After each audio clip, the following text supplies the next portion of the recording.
अस्सलाम वालेकुम नाज़रीन, अवामी तराज़ुल के नए व्लॉग के साथ मैं हूं खालिद भट्टी। आज के इस व्लॉग में हम बात करेंगे कि क्या हुकूमत के गिर्द घेरा तंग हो रहा है, क्या हुकूमत के लिए सियासी महाज पर मुश्किलात बढ़ रही हैं, क्या मुल्क में अमन व अमान की सूरत हाल रोज़ बरोज़ ख़राब हो रही है।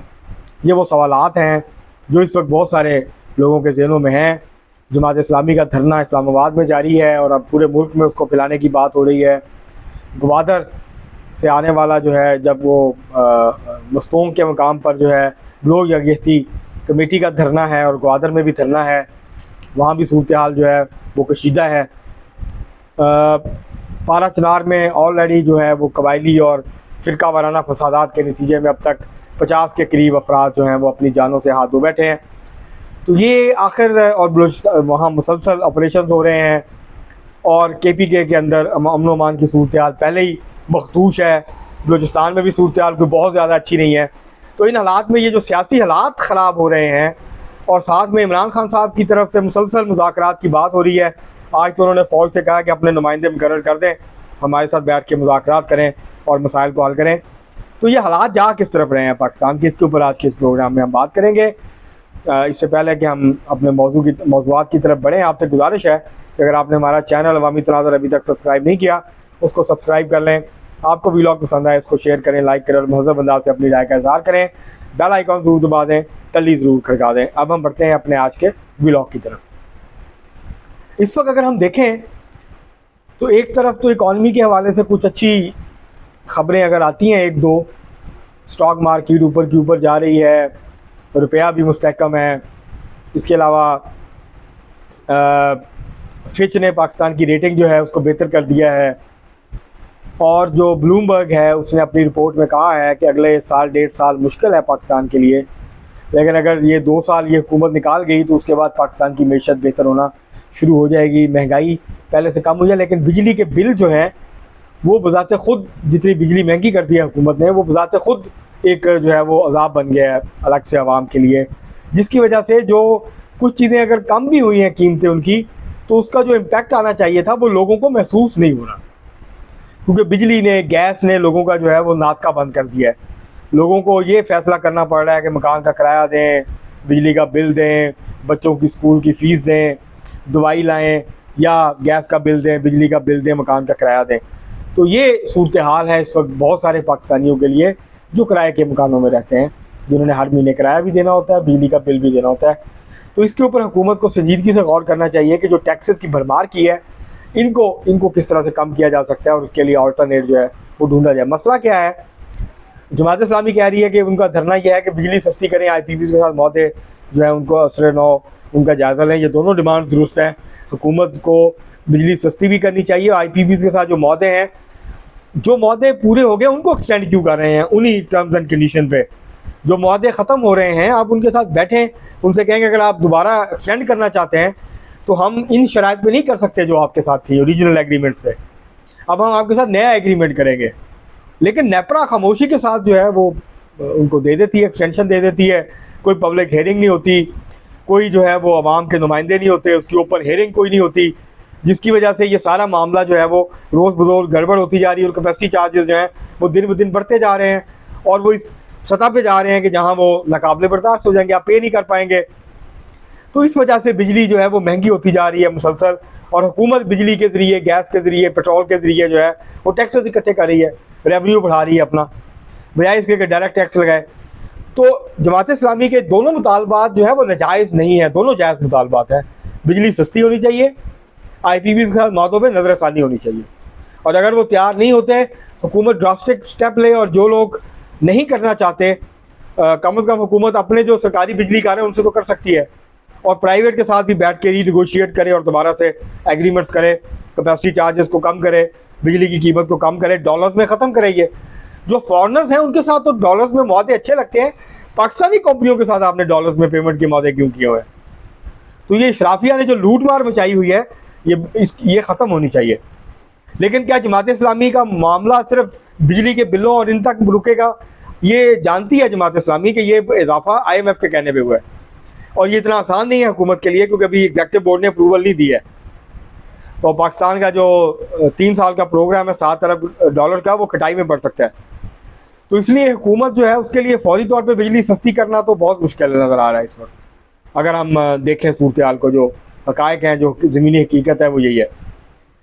लेकिन जमात इस्लामी ने अभी तक कोई सियासी मुतालबा सामने नहीं रखा। उसने बेशक 2-3 बड़े मुतालबे रखे हैं, जिनका ताल्लुक मईशत से है, जिनका ताल्लुक हुकूमत की पॉलिसियों से है, जिनका ताल्लुक अवाम के मसाइल के साथ है। जहाँ तक और लेकिन ये अगर लंबा होता है धरना और ये फैलता है और फिर तसादम की तरफ जाता है, तो हुकूमत के लिए सियासी तौर पर मुश्किलात का बायस बन सकता है, हुकूमत के लिए मुश्किलात बढ़ सकती है। दूसरा जो धरना है वो है ग्वादर और मस्तूंग। वहाँ पर कल सिक्योरिटी फोर्सेस पे हमला भी हुआ है, जिसमें एक शहादत हुई है, बाकी ज़ख्मी हुए हैं, एक ऑफिसर समेत फ़ौजी जो है वो ज़ख्मी हुए हैं, जिसके बाद ISPR की स्टेटमेंट आई है। तो ये जो ग्वादर का धरना है और मस्तूंग का, उसकी वजह से कौमी शाहराह बंद है, कोयटा से कराची जाने वाली, बाकी हिस्सों में जाने वाली, इस तरह कोस्टल हाईवे भी बंद है, और जो फलों सब्जियों के ट्रक खड़े हैं, दूसरी चीज़ों के ट्रक खड़े हैं, तो वो ये जो फ्रूट है, सब्जियां हैं, वो ख़राब होने का अंदेशा है, टमाटर हैं, बाकी चीज़ें हैं, और खाने पीने की चीज़ों की किल्लत भी पैदा हो सकती है।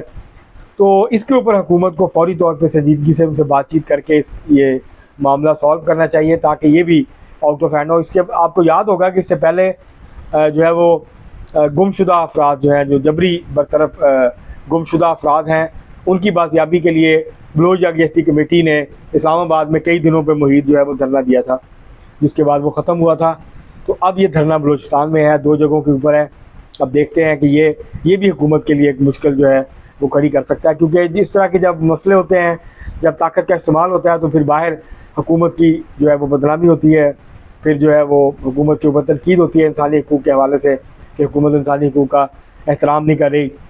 इसी तरह जो खैबर पख्तूनख्वा का साबका कबायली एजेंसी है, अब वो ज़िला है कबायली कुरम डिस्ट्रिक्ट, वहाँ पर गुज़श्ता 4-5 दिन से 2 कबीलों के दरमियान लड़ाई जारी है। 100 कनाल की ज़मीन थी जिसके ऊपर झगड़ा शुरू हुआ। अब तक 49 इंसानी ज़िंदगियाँ निकल गया ये झगड़ा। 100 कनाल ज़मीन का एक ज़मीन का टुकड़ा है जो इंसानों को निकल रहा है, और ये एक जगह नहीं है, ये अब तो अफ़गानिस्तान के साथ एक गाँव है, वहाँ पर यह मामला हुआ है।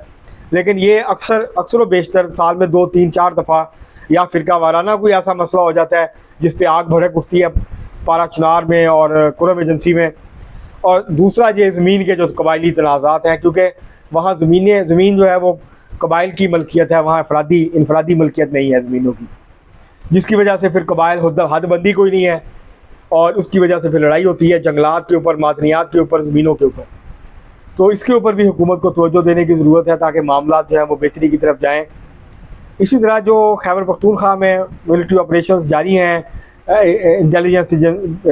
इंटेलिजेंस बेस्ड मिलिट्री ऑपरेशंस वो रोज़ाना की बुनियाद पे हो रहे हैं, लेकिन जो है वो TTP की जो कार्रवाइयाँ हैं वो बढ़ रही हैं। जो अज़्म इस्तेहकाम है, इसकी ये स्ट्रेटजी कह लें, प्लान कह लें, अमली कह लें, ऑपरेशन जो भी आप उसको नाम दे दें, तो उसके अभी असरात सामने आने में कुछ टाइम लगेगा। लेकिन इस वक्त जो है दूसरी तरफ जो सियासी महाज है, वहाँ इमरान खान साहब ने जब से यू टर्न लिया है तो हुकूमत के लिए मुश्किलात बढ़ रही हैं। इमरान खान साहब ने कहा है कि मैं मुज़ाकरात करना चाहता हूँ फ़ौज से, और अब वो दावत दे रहे हैं फ़ौज को। पहले बातें किया करते थे, अब वो कह रहे हैं कि फ़ौज अपने नुमाइंदे मुकर्रर करे ताकि हमारे साथ बैठ के बात करें। तो अब जो है वो ये भी हुकूमत के लिए एक सियासी जो है वो दर्द सर बन सकता है आगे जाके। ये मसला अगर ये मुज़ाकरात शुरू होते हैं, अभी तो फ़िलहाल इम्कान नहीं है, लेकिन अगर होते हैं, बर्फ़ पिघलती है, तो हुकूमत के लिए सियासी मुश्किलात बढ़ जाएंगी, हुकूमत के लिए मसाइल बढ़ जाएंगे। तो इस वक्त जो है ये हुकूमत अगर इसको, क्योंकि जो पारा चिनार का मसला है वो भी सूबाई मामला है, जो इस्लामाबाद में है, पिंडी में बैठे हुए हैं, क्योंकि पिंडी में है तो वो भी सूबाई हुकूमत का मसला है। जो बलूचिस्तान में है, ज़ाहिर है लॉ एंड ऑर्डर की सिचुएशन है, उसके साथ भी सूबाई हुकूमत ने निपटना है। लेकिन ये सारी चीज़ों का बोझ जो है वो वफाकी हुकूमत पे गिरेगा, वफाकी हुकूमत के ऊपर आएगा। तो इसलिए वफाकी हुकूमत को एक्टिव होकर इन सारे मामलात को देखना चाहिए, सूबाई हुकूमतों की मदद करनी चाहिए कि इन मसाइल को वो हल करें। हुकूमत के लिए ज़्यादा परेशानी मेरे ख़्याल से इन धरनों से ज़्यादा जो है वो परेशानी की बात जो है वो है जो इमरान खान साहब ने यू टर्न लिया है, और वो अब मुसलसल जो है वो मुज़ाकरात की बात कर रहे हैं, सुलह की बात कर रहे हैं, और वो माफ़ी तलाफ़ी की बात कर रहे हैं, NRO की बात कर रहे हैं। इसके लिए, इससे अगर ये पेश रफ्त होती है, मामला आगे बढ़ते हैं, तो हुकूमत के लिए मुश्किलात बढ़ सकती हैं। और अब देखते हैं कि ऊंट किस करवट बैठता है इस मामले पे, और क्या ये बर्फ़ पिघलेगी या जो सख्त गिरी है, सख्त मौक़िफ़ है इस्टेब्लिशमेंट का, मुक़्तदरा का, वो बरकरार रहता है। क्या इमरान खान साहब का ये जो नरम होता हुआ लहजा है, नरम होता हुआ मौक़िफ़ है, ये क्या तहरीक इंसाफ के कारकुनों को मायूस करेगा? क्या तहरीक इंसाफ के कारकुन किस तरह से रिएक्ट करेंगे?